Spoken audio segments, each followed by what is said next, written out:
En ce mois de juin 2011, les couloirs de la faculté de droit de Mersan, en Géorgie, bourdonnent d'activité.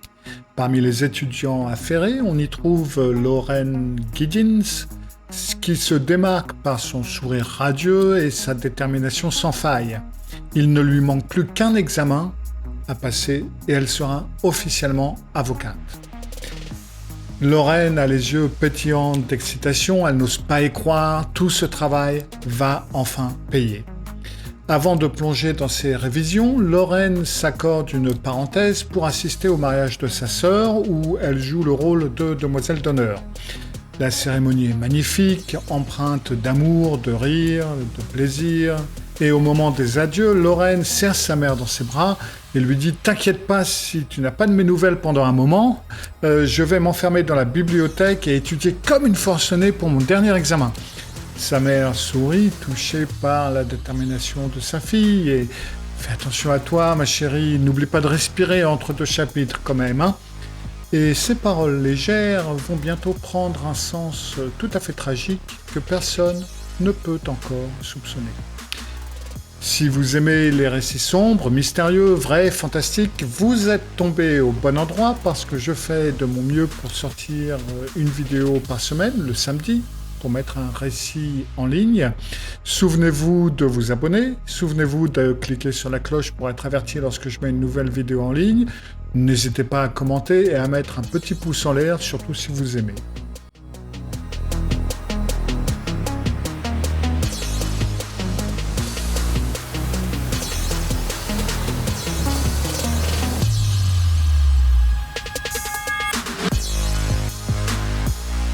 Les jours passent et personne ne voit Loren à la bibliothèque. Le silence de Loren commence à intriguer ses camarades et Sarah, sa meilleure amie, est la première à s'inquiéter. « Est-ce que quelqu'un a vu Loren aujourd'hui ?» demande-t-elle dans les couloirs de la faculté et les réponses négatives s'accumulent et font naître un sentiment de malaise. Sarah tente d'appeler Loren encore et encore et encore et chaque sonnerie sans réponse amplifie son angoisse. Finalement, elle contacte la sœur de Loren. « Salut, c'est Sarah, je m'inquiète pour Loren, personne ne l'a vue depuis des jours. »« Oh, t'en fais pas, répond la sœur. Tu sais, elle nous a dit qu'elle allait s'isoler pour réviser et tu connais Loren quand elle se concentre et qu'elle bosse. » Mais Sarah n'est pas convaincue. Déjà, ce comportement ne ressemble pas à son amie qui répond toujours rapidement aux messages qui sont envoyés, même en pleine période d'examen.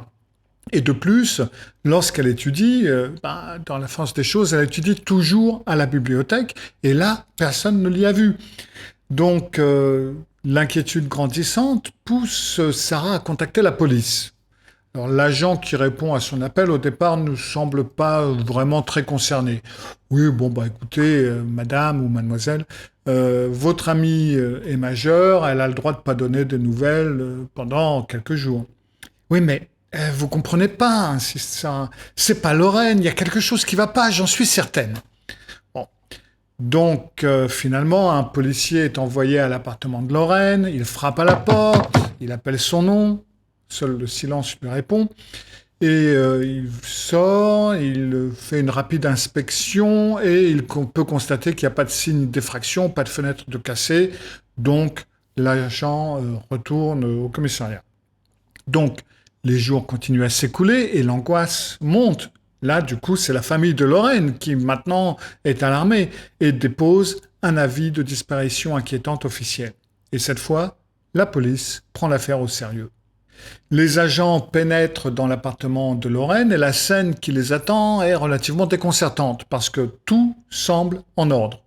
Alors les effets personnels de Loren, son téléphone, ses clés, son sac à main, sont toujours là, comme si elle s'était évaporée en les laissant derrière elle. Et ça, c'est pas tout à fait naturel. Donc l'enquête s'intensifie, les policiers interrogent l'entourage de Loren à la recherche du moindre indice. Et c'est alors que la sœur de Loren se souvient d'un étrange incident. Il y a environ 1 an, raconte-t-elle, Loren m'a appelé un petit peu perturbée. Elle avait l'impression que quelqu'un était entré chez elle en son absence parce qu'il y a des objets qui avaient été déplacés et même certains avaient disparu. Ah bon ? Mais elle a signalé cet incident ? Oh non, elle a pensé qu'elle exagérait, qu'elle était parano ou qu'elle avait eu la tête en l'air avec ses études et tout, le stress. Donc, elle n'a jamais donné suite. Alors, cette révélation jette quand même une lumière relativement inquiétante sur l'affaire. L'idée qu'un rôdeur ait pu s'intéresser à Lorraine bien avant sa disparition fait dresser l'oreille des enquêteurs. Et puis, arrive le jour fatidique où l'horrible vérité éclate au grand jour. Un officier qui est en train d'inspecter les alentours de l'immeuble remarque un sac poubelle suspect, relativement lourd, dans une benne. Il l'ouvre et révèle son contenu macabre, le torse d'une jeune fille, évidemment c'est celui de Lorraine, plonge toute la communauté dans l'horreur. C'est au même moment où Stephen McDaniel, qui est le voisin et le camarade de classe de Lorraine, est devant l'immeuble et il est en train de répondre aux questions des journalistes sur ce sujet. Et il donne l'impression d'être un voisin inquiet, tout comme tous les autres. Oh là là, j'arrive pas à croire que Lorraine ait disparu, dit-il d'un air préoccupé. On se croisait souvent dans les couloirs, elle était toujours si gentille, mais oui, personne ne l'a vue depuis, ah oui, depuis plus d'une semaine, hein. Ni moi ni les autres ne savons ce qu'elle est devenue. Et à ce moment-là, lorsqu'un policier annonce à voix haute la découverte du torse, d'un corps, le comportement de Steven change du tout au tout. Son visage devient livide, ses yeux s'écarquillent de terreur, il balbutie un corps et il est totalement figé pendant un certain temps et ça c'est pris par les caméras. Le journaliste est intrigué par ce changement et il essaie d'insister. Monsieur McDaniel, ça va, vous allez bien? Mais Steven ne répond pas. Il s'éloigne en titubant, il s'assoit dos au journaliste et commence à hyperventiler. Alors, cette réaction, pour le moins suspecte, n'échappe pas aux enquêteurs qui sont bien entendu présents sur les lieux. Donc la police fait une perquisition de l'appartement de Steven. Et ils y retrouvent une clé de l'appartement de Lorraine et des objets qui lui appartiennent. Et, plus inquiétant encore, ils trouvent une caméra artisanale qui est montée sur un long manche. Tiens donc, murmure un agent en examinant la caméra. Donc, il l'espionnait. Depuis combien de temps? Confronté à l'évidence, Steven finit par craquer et dans la salle d'interrogatoire, il déroule le fil des événements d'une voix monocorde, comme détachée de la réalité. Oui, je l'observais depuis des mois. Des fois, je la regardais, je la contemplais. D'autres fois, c'était pour m'assurer qu'elle soit partie avant de visiter l'appartement et d'y prendre certains objets. Mais cette nuit-là, j'ai vérifié avec ma caméra qu'elle était bien chez elle et je suis entré avec le double de la clé. Ah bon? Et ensuite? Ensuite, elle s'est réveillée et mon masque est tombé, elle m'a reconnu et elle a crié «Steven, arrête!» Mais j'ai pas pu m'arrêter et le récit de Steven se poursuit. Il détaille l'horreur du meurtre et puis ensuite le démembrement qui s'est suivi. Après, il a déposé les sacs à différents endroits et le seul qui restait était en fin de compte le torse, qui sera le seul sac, la seule partie de Lorraine qu'on retrouvera. Dans la pièce voisine, séparée par une vitre sans teint, la famille de Lorraine écoute, anéantie, le témoignage. L'affaire Lorraine Giddings secoue bien entendu toute la communauté de Mâcon. En 2014, McDaniel a accepté un accord de plaidoyer et il a plaidé coupable de meurtre. Son accord exigeait qu'il décrive sa version du meurtre et en échange, il recevait donc une peine d'emprisonnement à vie et évitait la peine de mort. Le juge a également rejeté d'autres accusations, donc découvertes au cours de l'enquête, notamment un chef d'accusation de cambriolage et 30 chefs d'accusation d'exploitation sexuelle d'enfants dont on ne connaît rien puisque ça faisait partie de l'accord passé entre McDaniels et le juge. L'un des principaux éléments de preuve était des vidéos qui étaient prises à partir de l'ordinateur personnel de McDaniels, qu'il montrait en train de filmer Giddings depuis l'extérieur de son appartement, la nuit même où il l'a assassiné, prouvant que le meurtre était bel et bien prémédité. Il sera admissible à une demande de libération conditionnelle en 2041. Alors attention, une demande de libération conditionnelle ne veut pas dire qu'elle sera obtenue. En 2018, le père de McDaniels, Mark McDaniel, a lancé une campagne GoFundMe pour collecter des fonds pour les frais juridiques nécessaires à un appel, mais la page a très rapidement été supprimée.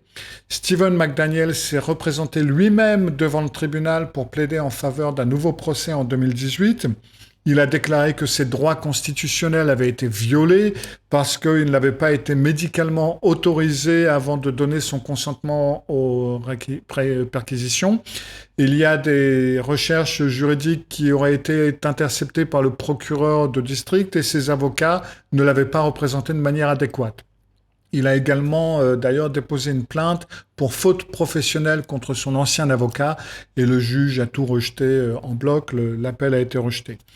Le 30 mai 2022, il y a à peine 2 ans donc, une autre requête en habeas corpus a été déposée par McDaniel. Il affirmait que des documents issus des préparatifs du procès de la défense avaient été volés par le procureur du district.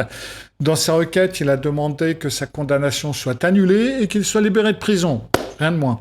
Mais à l'heure où je vous raconte cette histoire, donc fin septembre 2024, McDaniels est toujours incarcéré à la prison d'État de Hancock, dans le comté de Hancock, en Georgie. Encore aujourd'hui, lorsqu'on évoque le nom de Lorraine Giddings à la faculté de droit de Mercer, un silence pesant s'abat sur les couloirs. Son histoire reste vraiment gravée dans les mémoires, un rappel glaçant que derrière les façades les plus ordinaires peuvent se cacher les plus sombres secrets.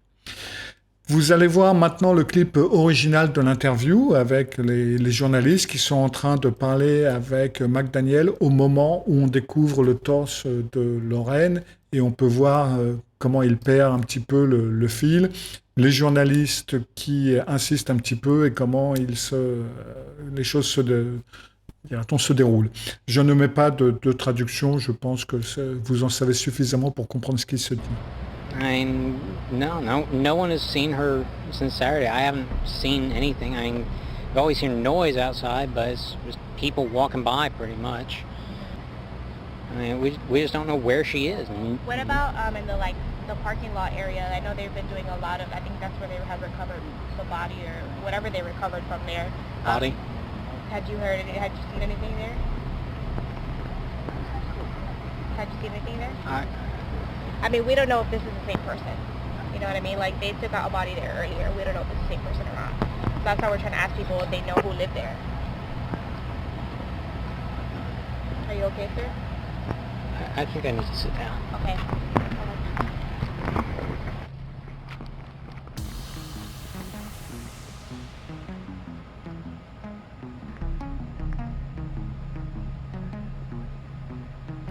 Voilà, c'était tout pour aujourd'hui. J'espère que vous avez aimé. Souvenez-vous de mettre un petit pouce en l'air et de vous abonner. Et je vous retrouve samedi prochain pour un autre récit de l'ombre. Faites bien attention à vos voisins et à bientôt. Au revoir.